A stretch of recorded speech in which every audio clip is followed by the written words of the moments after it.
How to uninstall and delete apps on Android.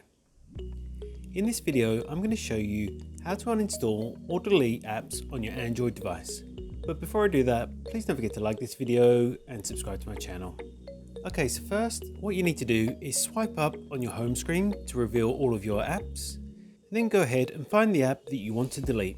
Hold down the app icon to reveal a pop-up menu, and then tap on uninstall.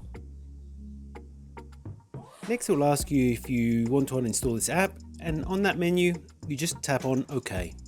Or if you've made a mistake, tap on cancel. If you select an app that came built into your device, you might not have the option to uninstall. Instead, you may see a disable button. Disabling an app will remove it from your home screen and disallow it from running or updating. To remove a built-in app, tap disable in the menu that appears. To remove a built-in app, tap disable.